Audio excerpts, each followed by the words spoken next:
Okay, and welcome to our program this Thursday evening. I am Alan Friesen, also known as the Acapellist, and with me is Brother Scott Sweetman. He was taking a break for a couple of weeks there, but he's back full of piss and vinegar, as they say. Right, Scott? You're good? Absolutely. I don't Glad. know. I don't know if it was a break or if I was broken for 2 weeks, but Ah, I am back, he's and back. yeah, I'm fighting. It was a really crazy kind of flu. I don't know. It was the worst I've had in maybe Wow. since coma. I was down and out for 2 weeks, and it just would not go away. Wow. And it was all in my head, like I could my vision. I even went to see the eye doctor because I thought I was going blind, but it was Really, whatever eh? was going on in my head. Yeah, it was crazy. Wow. But Well, I'm feeling better now. So I apologize to you, and I've missed you, the acapellist, Alan, and our peeps out there, because this is an important ritual to my mental health and to my welfare as a human being. Is being on here with you folks.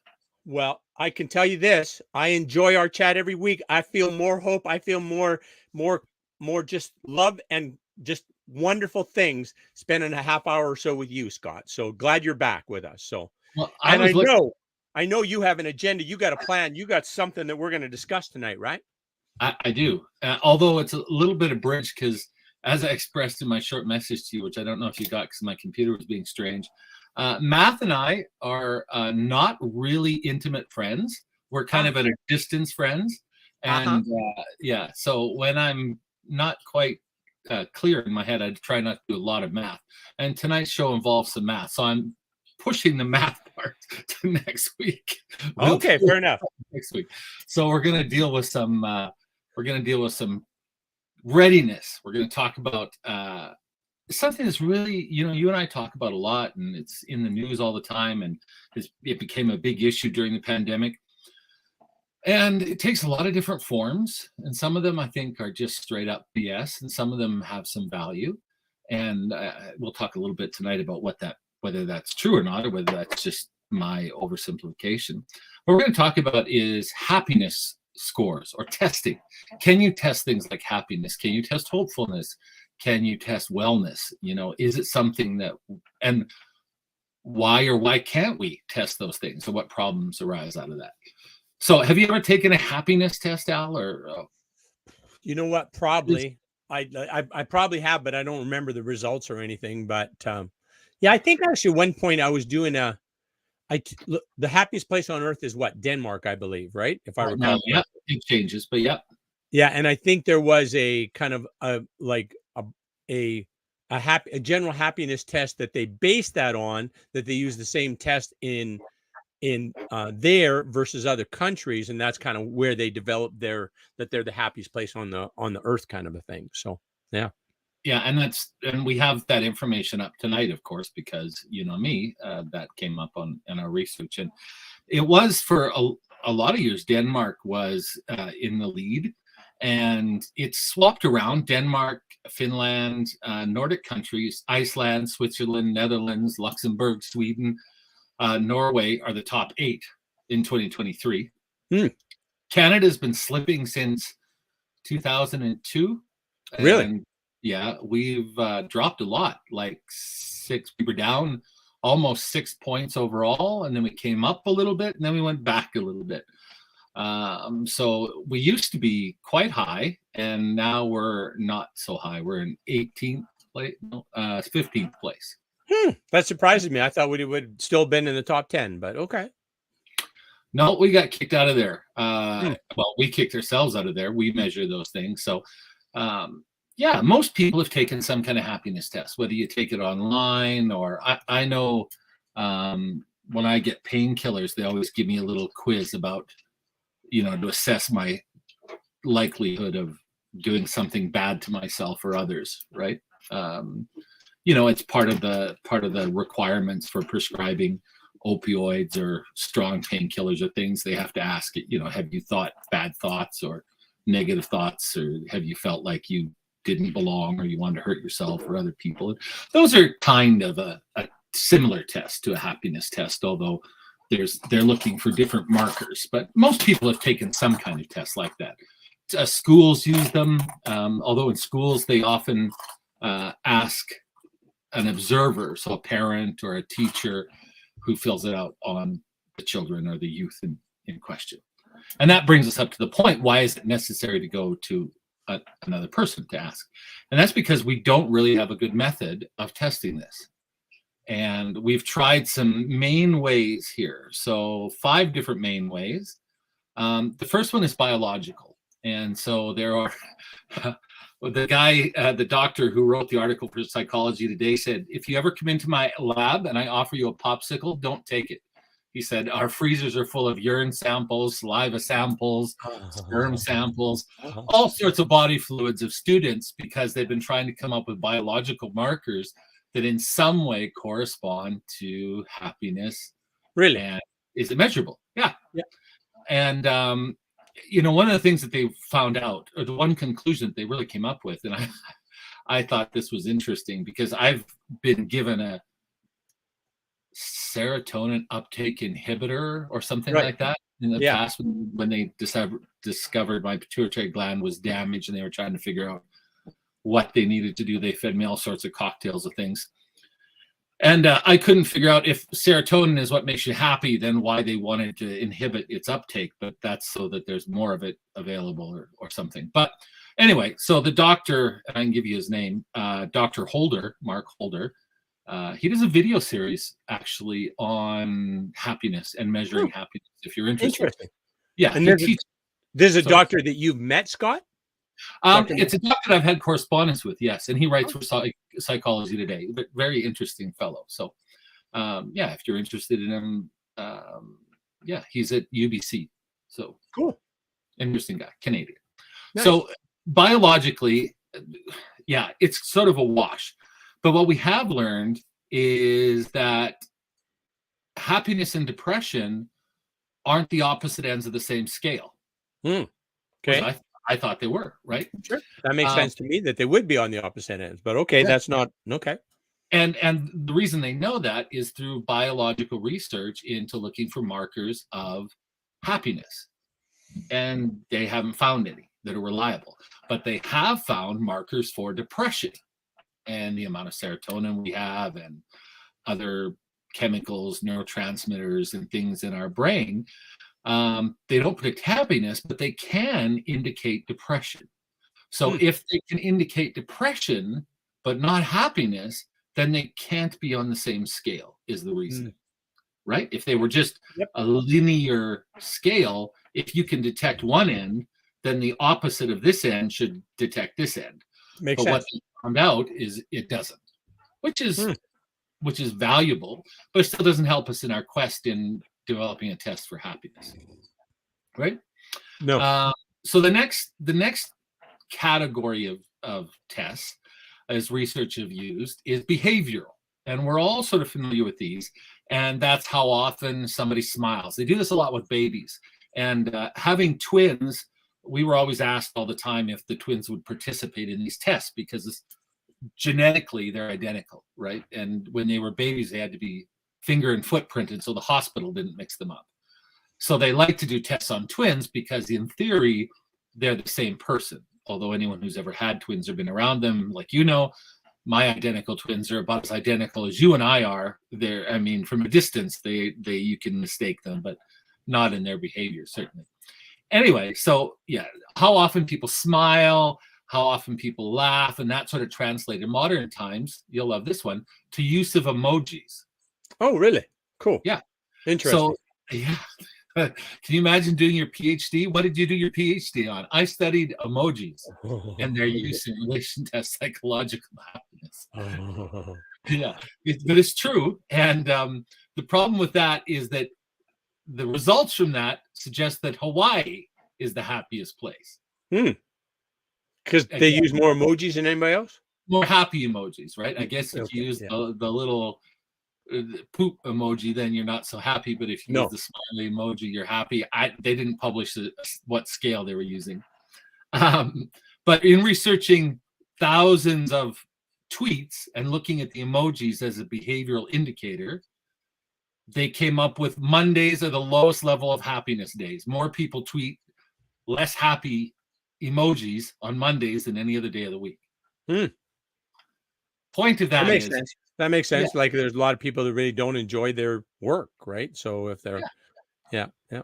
Okay. Or Saturday and Sunday, the only days that they feel empowered Yeah, or yeah. that they have control, right? So, Right. a lot of people associate work with losing control over what they do or their, those types of things. I don't know. Both you and I work for ourselves. So if we're not happy, we have no one to blame but ourselves. Exactly. Look in the mirror if you're not happy if you work for yourself. That's right. Yeah. Yeah, I think that applies to most people. But anyway, so behavioral research into happiness has been around for a long time.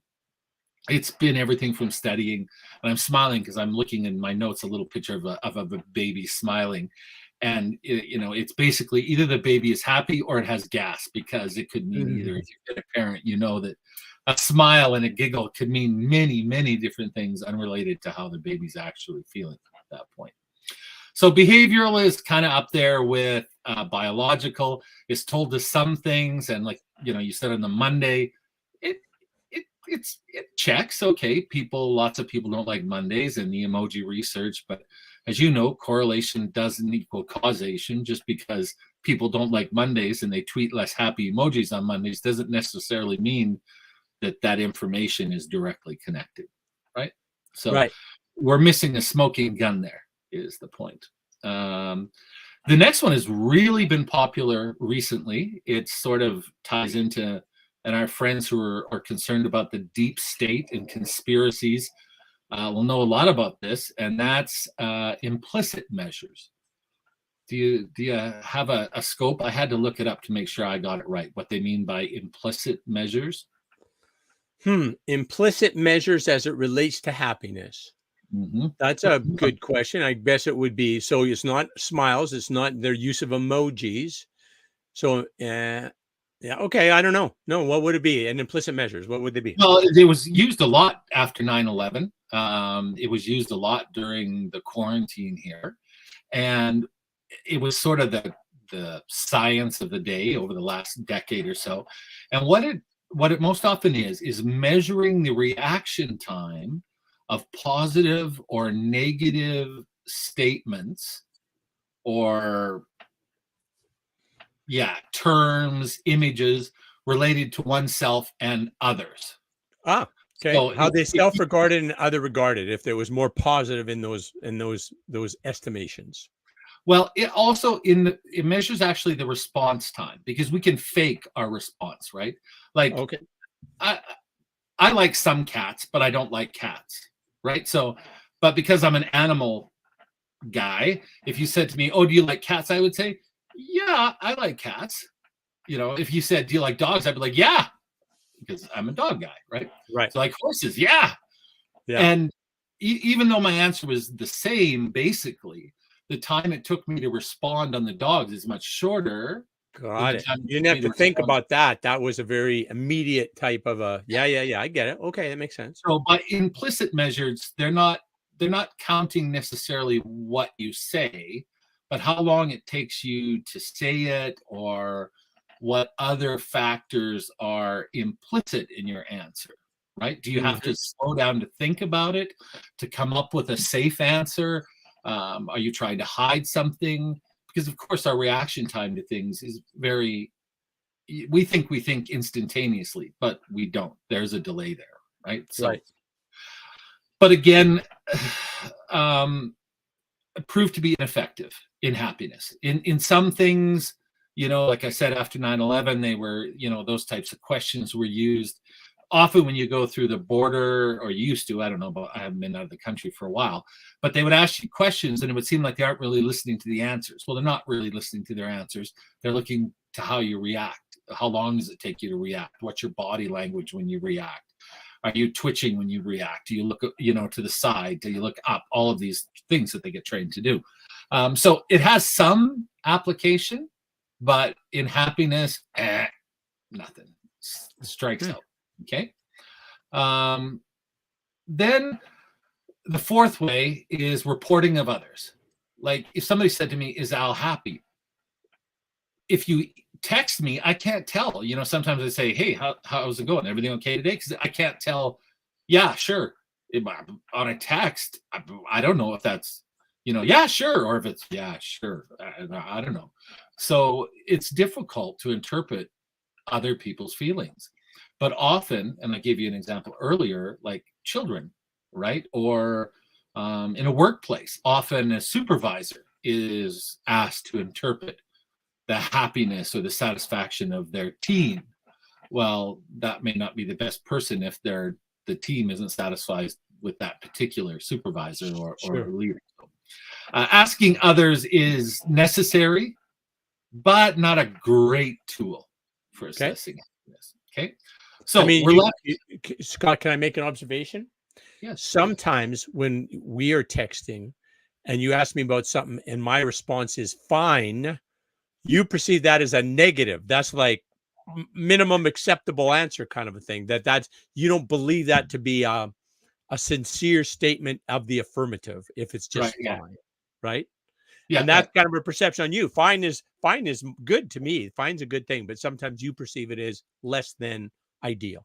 Is that a fair statement? Oh, absolutely. And it's a lot of that is individual, but it's also cultural. Sure. Back lots of years ago when I was working for big companies in Japan and training executives to come to the US and Canada, one of the things that we had to teach is in Japan, maybe means no. Oh, If you ask somebody something and they say, oh, maybe, they're actually telling you ain't gonna happen. Huh. No way. Okay. That's If they say dame, it means like when hell freezes over, my mother comes back from the dead, it ain't gonna happen no matter what you do. Right? Yeah, yeah. Okay. And if they say yes, that means maybe. Huh. Interesting. Right? Culturally, there isn't a strong 100% absolute way to say yes, because in Japanese culture, everything depends on other conditions. Okay. Right? Like if all conditions are met, then the answer is yes. But for Canada, for example, maybe is usually a yes. No usually means come at me again with a better offer, or try a different way, right? Like we kind of swing the opposite way in those answers. And yes can mean absolutely nothing, because we say yes, no. We'll go, yeah, no, which throws foreigners a complete loop, because did we mean yeah? And I notice my daughters and their friends do this all the time. They'll say, are you hungry? And they'll say, yeah, no. And I'm going, so do I make a pizza or not make a pizza? Because yeah, no, in my time, is that a yeah or a no? But nowadays, North Americans, Canadian young people will often say, yeah, no, or no, yeah. Okay. And the meaning to a lot of us is mysterious. Which one was it? So you're very correct. It's not only personal. So when I grew up, I grew up with very strict British and German grandparents. There was never an option. Fine was never an option. Either it's good or it's bad. If somebody's taking the time to ask you a question, then you need to respond with, yes, I'm happy with this, or no, I'm not really happy with this because of this. And so for me, I have trouble interpreting that tiny gray area in the middle, where fine is that, as you said, just a passing hair above. Yeah, not really. Right. So, and to you, fine just means, yeah, it's good. Fine shining, fine dining, fine means good. Right. So even among friends, we've known each other for a long time. And every time I go, oh, did he mean good, or did he mean he's not feeling well or something? Still, we have that internal struggle, right? So yes, great examples, really good examples and personal examples. What about in couples? Do you and Corolla always know what the other one means when they answer yeah, no, maybe? Oh, I don't think so. I have my doubts. I think I think probably I'm to blame for not being clear in my communication often. So why did you look over your shoulder, Al? Why did you, before you answered that? Why did you look? Just see if the Corolla's going to peek around the corner and say, hey. No. I know my door's locked. I'm safe. Well, I know Carl's out in the arena, so she'll never watch this and hear this, so I could be forthcoming. But Well, the long and the short of it is sometimes I don't think that I am she wants a bigger, more responsive answer, a more clear affirmative statement sometimes, and maybe I, haven't given her that. So, yes. Okay. that's really really interesting, because I pulled up an interesting article, and I was kind of shocked by this article. And gender has an effect on how you view happiness. Okay. And so they surveyed a bunch of old men, and they surveyed a similar amount of aged women. See how I avoided saying old women? That I was won't get good. Nicely done. Nicely done. that later. Yeah.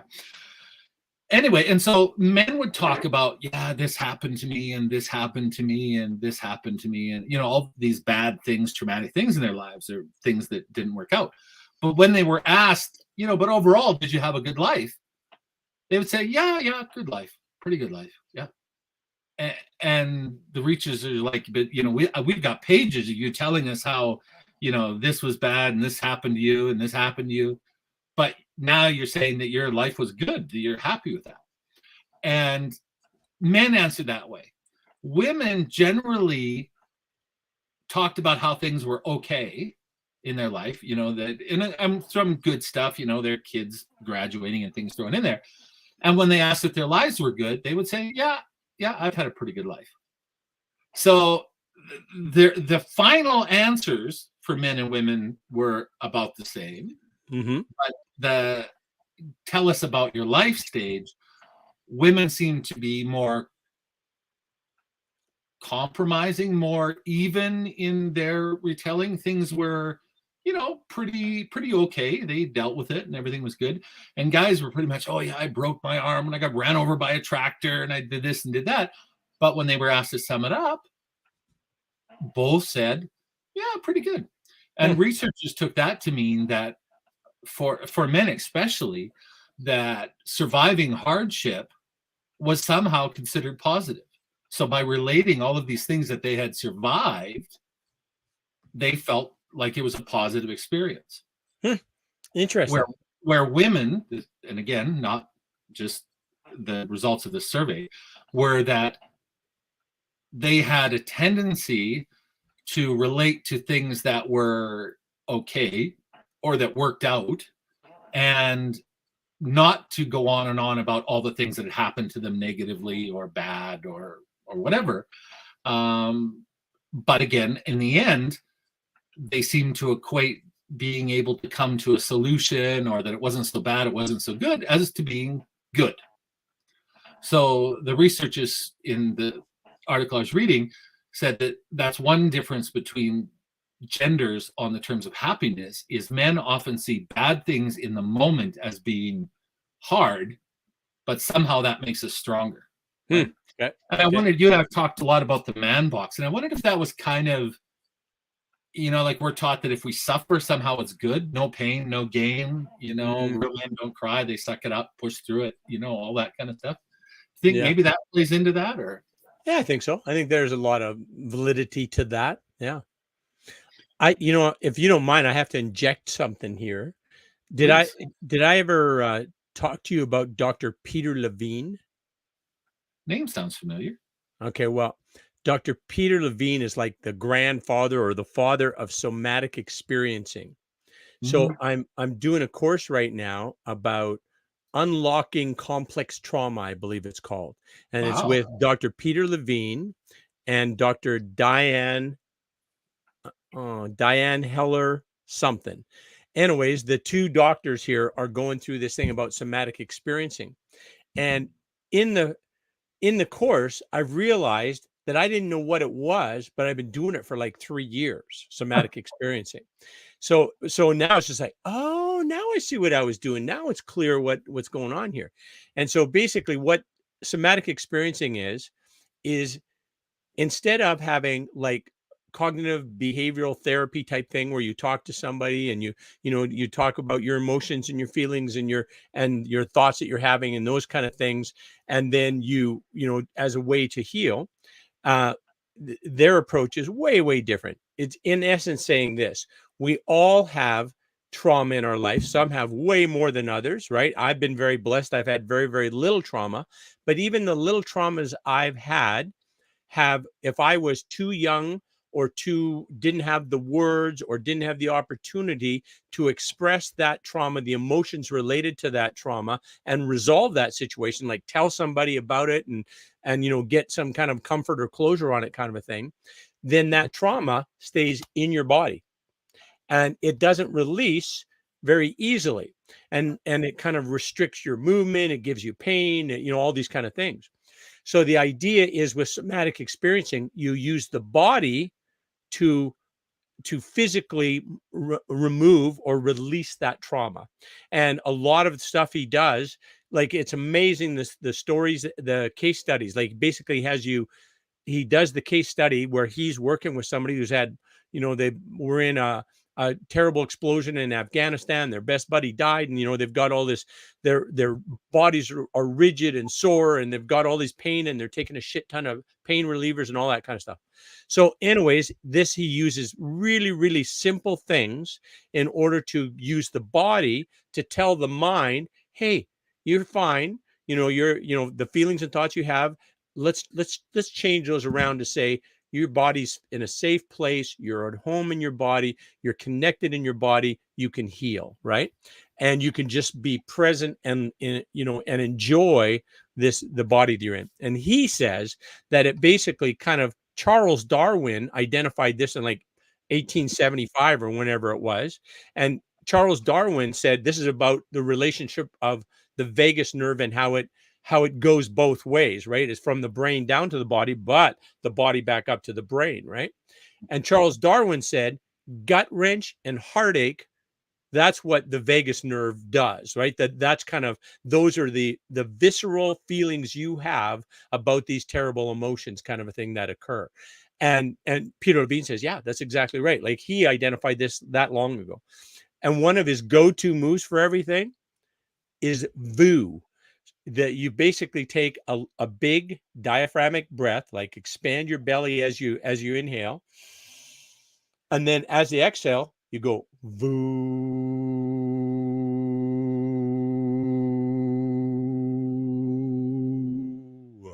and you should feel it in your gut.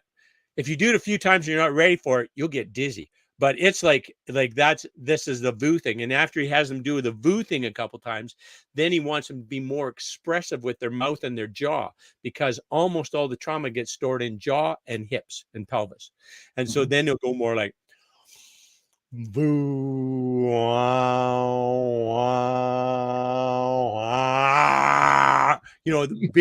the big and loud, right? That kind of a thing. Anyways, and the results he gets and how he helps people is just amazing. It just blows my mind. But so here's people who have had trauma, have had negative things happen to them, as we've all had some negative things happen to us, and this has been stored in their body as a pain or a restriction or a limiting factor that caused them discomfort, at least, or dis-ease. And then through these very simple processes, he releases that. And why I'm saying that I've been doing it for years is because singing is a somatic experiencing thing that creates a ventral vagus response. The somatic experiencing and the ventral vagus response really tied together. Like this, he's a colleague of Dr. Stephen Porges, and their theories, their observations align quite nicely. So, anyways, I'm super excited about this course. I've done 3 sessions with them. I think there's going to be at least 2 more. And you observe him doing this. He's like a shaman. He's like a modern day shaman, right? And he's been doing it for he's 80 years old. He's been doing this for 55 years or something. So wow, good for him. Yeah. It makes sense. I think that our bodies are definitely a two-way street, and that's, I found that with the whole pituitary gland thing, is that when I take this injection and this cocktail I take, my brain gets messages from my body, and I can feel things, my body telling me, my brain things. And then, when I was sick, I couldn't take them because I was on a bunch of other medicine for my illness and my pain. And I could tell I lost that communication again. And so now, after 15 years, I can tell when I'm getting internal messages from my stomach and wherever, Mhm. bowels and all of that thing, back to my brain, telling me to eat, not to eat, telling me to sleep, telling me all sorts of things, right? And there's times when that communication isn't open. So I think it's 100% that if we can open up that communication more, that we can realize those things for sure. So yeah, I'd be interested in learning more about that for sure. Perfect. Absolutely. Well, I'm So super excited about it, and I kinda took us off track there because I know you have an agenda, so let's get back on the well, agenda, I sir. have an agenda of hope and happiness, and that's exactly down the pathway of hope and happiness, because Alright. that's why we're here, right? Is to share our hope for everyone's happiness, not just our own, Yeah. but everyone that takes time to be with us and that is gonna. I watched some of our shows when I was sick because we couldn't get together, so I watched some of them, and there's some profound stuff in there. There's some crazy stuff in there too, but there's some profound stuff in there. Well, I'm glad that we hit a couple profound points. We That do, was yeah. good. No, Yeah, once every 3 shows, so there's a nugget in there. So, exactly. the pure comedy the rest of the time, but It might take you 30 minutes to find that 15-second nugget, but it's there. it is there. Yeah, if you look for it, you can get it. Absolutely. So, in looking at the happiness report and looking at those things, the fourth thing that we were talking about, and that's self-reporting, right? And and that's what we've sort of defaulted to, and that's the most common way that we assess happiness and mental health these days. And I say mental health because I've never been tested for a mental illness, but of course, because as I said, with the brain stuff and the medication, I always have to take these small little tests about if I feel like I'm going to hurt myself or somebody else, or do I feel depressed, or do I feel, well, all these sort of things. And that's a type of self-reporting, and most people have gone through them. They do what's called multiple item scales, right? And so those were really popular, where they ask you the same question a bunch of different ways and then measure your answer according to a scale. Mhm, Those have been sort of phased out because most people know what's happening, mhm. and so then they can game the scale if they want. They know what they're really being asked. Right. So they've gone to more simpler form now, and that's just more direct questions, talking about subjective states, right? And that's to imply how overall healthy you are. The problem with that is that we talked about gender and other issues of that. Men, for example, who will complain for an hour and then at the end of the survey say, "Oh yeah, but I had a good life." you know Mhm, and it's like, really, where in between all of these horrible things did you have a good life? But we mhm. assess it that way. um Other things get in there too, like money. One of the things that you can observe from the World Happiness Report, is that richer countries tend to be happier. Mm. Richer people on happiness scales tend to be happier. So you can say that money seems to support a happier lifestyle, but there's no direct correlation between. There's a lot of people who are unhappy, a lot of people who end their own lives, they're very wealthy, a lot of people that suffer because of their wealth. So you can't make a direct correlation and say, oh, money makes you happy. It doesn't. Money maybe gives you more opportunities to make you happier, but it doesn't give us that correlation. So I think um, if I can interject here, I think that that makes a lot of sense in terms of to hit the minimum level that you have enough to meet your needs, right? You have yeah, enough that you got enough food, you got a decent place to live, you've got good health, and you have some kind of means of making income that is reasonably assured. If you stay healthy, you're going to make that level of income, which is going to be sufficient to meet your needs and a little margin. And if there's needs met and a little margin, you're in a good place, right? And there's a reasonable expectation of that occurring. But if in fact you're not, you got problems getting enough food and paying the rent, and people are chasing you to pay your bills because you can't, your utilities get shut off and all those kind of things. obviously that makes it way more difficult to be happy, because you're under the financial stress, and maybe you're not eating enough good nutrition, and all those kind of things, right? I think though, at that, whatever that point is, whatever that magic number is, beyond that, wealth has a diminishing return in terms of happiness, right? I mean, it gives you tools to buy more stuff, but it doesn't increase your happiness beyond very little, beyond the basic type stuff, I think, unless you start giving it away. That's why I think it works. Like, you think of somebody like Oprah Winfrey, who's like super, super, wealthy and knowledgeable and influential. But what does she do? She gives so much away, like from her wealth.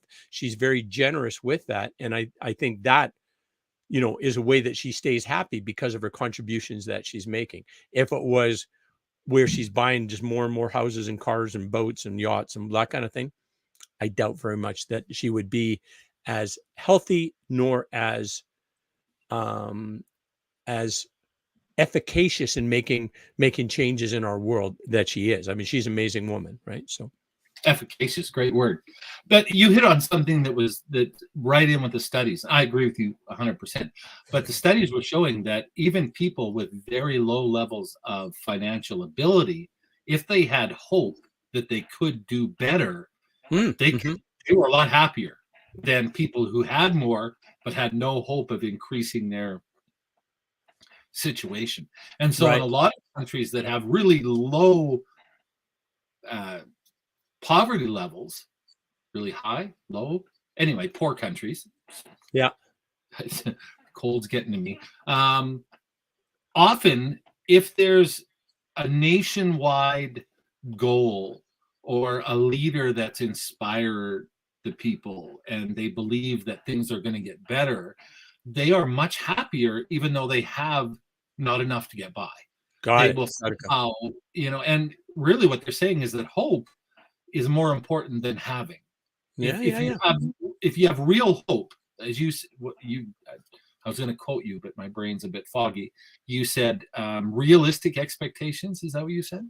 Yeah, that basically that you have an income stream, and that there's a reasonable expectation that income stream would continue on, so long as you maintain your health, right? That you can maintain your health, and that income stream would continue on, and that income stream is sufficient and will be sufficient to meet your needs in the future, right? To, make sure that you've got a home and food and medical care if you need it, and those, and the opportunities to go have interesting experiences in life, whatever that is. For some people it's taking a walk, right? For other people it's traveling somewhere in the world's exotic places, right? But if you have what meets your expectations in that way, then then I think that kind of allows to continue, if because it's needs met, all needs met kind of a thing, is the place that the person is in that situation, is the way I see it.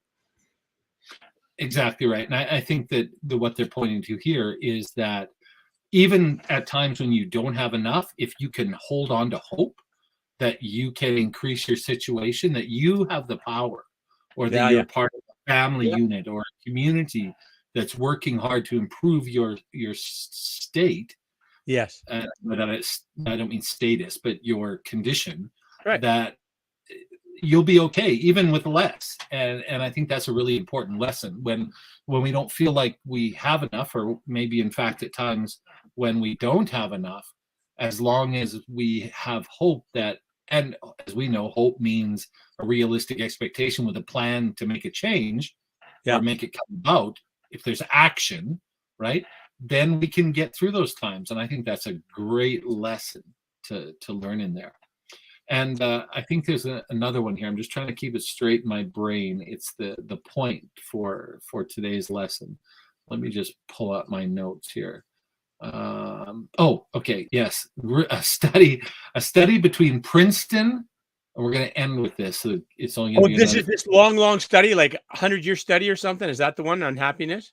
Well, it's part of that, but it's a section of that. So Princeton and Time Magazine both did a study on sex, and did physical happiness make you more happy? Okay, so they both framed it. but Princeton included an experience sampling in it. So theirs was relative to the most recent sexual experience that you had had. Right? Okay. And so Time magazine and Princeton both did this. They both, but Princeton found that their respondees rated sex much higher in their happiness score, why they were happy and content. And the Time readers, and I unfortunately, people can make some pretty good jokes about Princeton students and subscribers to Time magazine, but I think that their groups were random. But Time respondents, on the other hand, rated sex or physical satisfaction much lower on the scale of importance or what it brought to their lives. As a contributor to their happiness, basically. It was lesser than. Yeah. Okay. Exactly. And so a lot of people looked at this. Yeah, 72 years. You were right. They looked at them for over a 72-year time. So that's incredibly long for a survey. That's like over a person's lifetime. Probably the people who started the survey weren't there for the end of the survey, right? Right. Definitely. So what they determined from all of this is that, I think my puppy just came in. If you hear scratching, I'm not trying to escape. My puppy's just in the background. Right. Thanks for the clarification. No problem. So they decided that the results of this study showed something really important. And they plugged this back into the whole male-female thing and all of their other studies, is that the time from an event, good or bad, greatly affects how we think it affects our happiness. The time from the event. Right. And so I'll give you another example. So they did a survey, researchers did a survey asking people their overall happiness with their lives, to rate their overall happiness. And in one group, they set it up so this one group would find money left in the change return of a photocopier. Okay. Couple bucks. Nothing big, but still no way to return it. Just, basically you have to put it in your pocket. And then another group who didn't find any money. The group that found the couple dollars in change almost universally scored their lives better than the group that didn't. Now, when you start to put all of these things together, what you find out is often we judge the happiness or unhappiness of our lives with things that are occurring in the immediate sphere of our lives. And so when researchers look at things like divorce, right? Divorce is something that generally is an unhappy situation. At least the process is certainly unhappy. It may be better for a relationship, but it's, it can be quite a traumatic experience. And they started to look at these things, and the farther away they got, the less they affected the overall happiness of somebody. Sure. So Okay. they interviewed somebody who had recently gone through divorce or traumatic experience. Even if they were asked to judge their entire life, it was still apparent that it was relevant to what had happened in the short term. And recent. Interesting. Yeah. And so I read all that and I thought, this is really hopeful, because at times when we think, boy, my life sucks, pardon my language, but we've all thought that, right? At some point, when you think, you're mad, the day's gone bad, my truck's broken down twice, Christmas, trip to Japan for Florida to check on Sabrina. Last night, I've been sick for 2 weeks off work. My TV just stopped working, right? The whole thing, just nothing. And I haven't bought a TV in 10 years, but I looked at some of the prices and I'm like, I could have bought 3 of my first car for the price of a cheap TV nowadays. And, I thought for a minute there, I'm like, oh, why, why are things so, difficult? The truth is, in another month or 2 months, when things are going fine and I've had 3 weeks of good health and rocking and rolling and clients are happy and everyone's happy, I'm going to be thinking, yeah, my life's pretty good. Yeah. Right? Yeah, exactly. And I think the moral out of all of this, and what I sort of wanted to bring us down to tonight, like your opinion on this too, is that often we judge our lives, our whole life, by things that are happening recently. Got it. And if it's negative, we often say, we put ourselves in a really bad situation where we view our whole life, even not consciously, but subconsciously, like that $2 people were finding in change. Like it didn't, what, you can hardly buy a cup of coffee nowadays, $2, right? Or a soda pop or whatever you drink. Water, bottled water's $2.25 or something. So you know what I mean? It wasn't a windfall. It wasn't like they found 10 grand or something, but they were happier. They judged their lives as happier. And so I think I want to share with people through all of this research tonight is that when things seem really grim, try and look back and see if you've been, had some events in your recent history that have put you in the state of mind that, you're shadowed by that negativity. And often history shows us, and all of these studies show us, that as we get closer to the end of our lives, those things matter not at all. Yeah. Even like men that list all the, oh, I lost this, and my first girlfriend ran off with my best friend, and I lost my 2 fingers in the war, and, how was your life overall? Yeah, pretty good. Yeah, pretty happy. Had a good life. And I think that we all can learn from those experiences and realize that, really judging happiness is next to impossible. That we've been trying to do it for decades, centuries, and we haven't come up with a system. We can judge dissatisfaction, we can judge unhappiness quite easily. But Can I give you an example of certainly an act that any of us can do that increases our happiness and increases somebody else's happiness? absolutely. All right. Corolla and I were at Walmart, or not Walmart, Costco on Friday last week. And we went to get cat food and we didn't have a cart. So she said, "Would you go get a cart, honey?" And I said, "Yes, ma'am, I will." So I went back to get a cart. And on my way, I saw this guy and his wife, and they had 5 kids. And I stopped, said, "Hi, are these all your children?" He says, "Yeah." I said, "Wow, you are blessed. That's amazing." So then I went to have a discussion with Frank and Katrina and their 5 kids. And like I met them all and had a chat with them all, that kind of thing. And then I was asking, Frank what he does. And he says, "Well, I was a pen checker, but now I'm running the feed truck."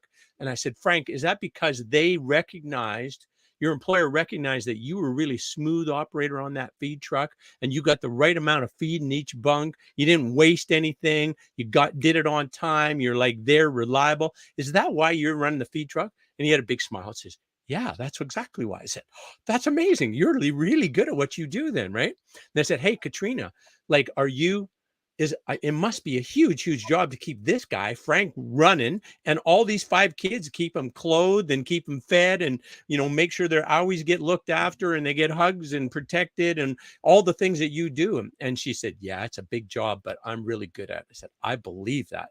So anyways, we had this beautiful little exchange. I gave him a hug and then went on my way. But did I feel good for that? Yes, I did. Right. And did they feel good from that exchange? Hell yeah, they did too. Right. So it's just a little tiny, it probably took me like 5 minutes to have that little conversation, but it meant something to them and it meant something to me. So a way that I up my happiness just by helping somebody else increase their happiness and their perceived value of themselves is, hey, this is what I do. It's not, I'm a feed truck driver. Gosh darn, I'm a feed truck driver and I'm really good at what I do. You know what I Yeah. mean? So yeah. That's fantastic. Great story, Al. There was one of the doctors that I was reading related almost a similar story. Just half a second now. Sure.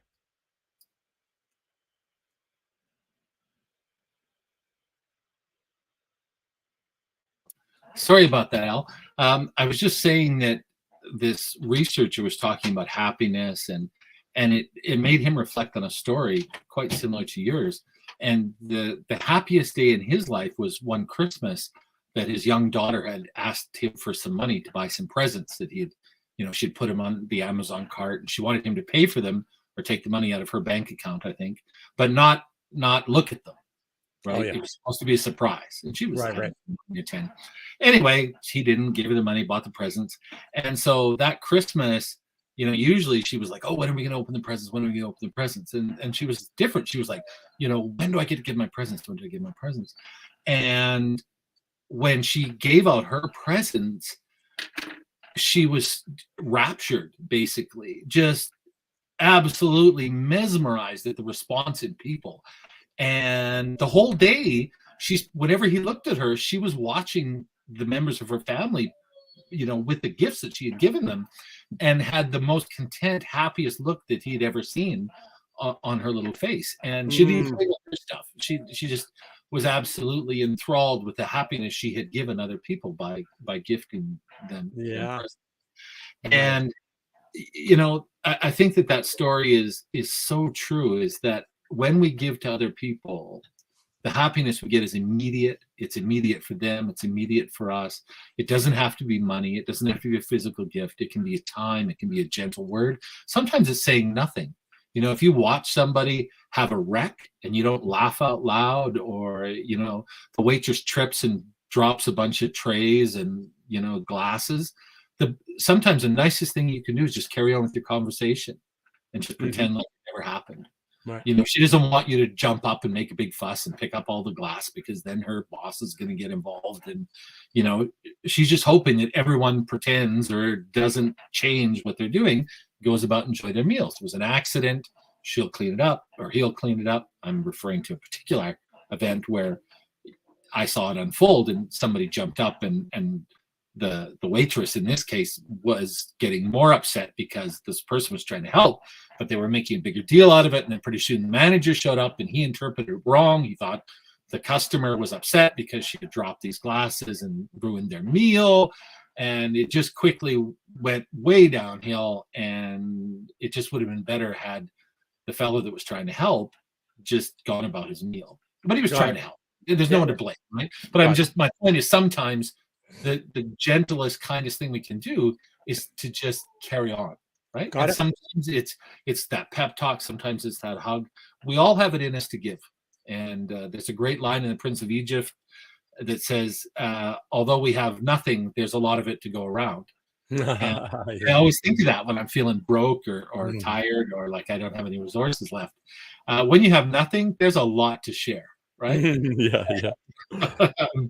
And as you said, when you get a lot, then you spend so much of your time trying to get more or keep what you have, that you don't have a lot of time to give.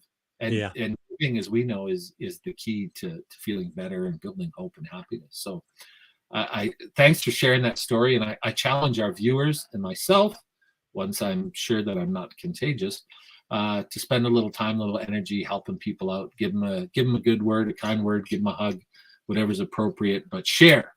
And if you're going through a tough time and you think your life sucks, and I know I shouldn't say that, but if it does, then wait a while, right? There's that old saying that if you think you're going through hell, keep going, because there's only one way out of it, right? And that's to keep going. So Well said, brother Scott. Do you want to wrap us up and take us home? I do. So we'll be back next week, next Thursday. I'll be fully on, so be prepared. My friend, the acapellas down in Friesen, our host, and myself, Scott Sweetman, we bid you all adieu, a good night, and we'll see you same time, same place next Thursday. Thank you.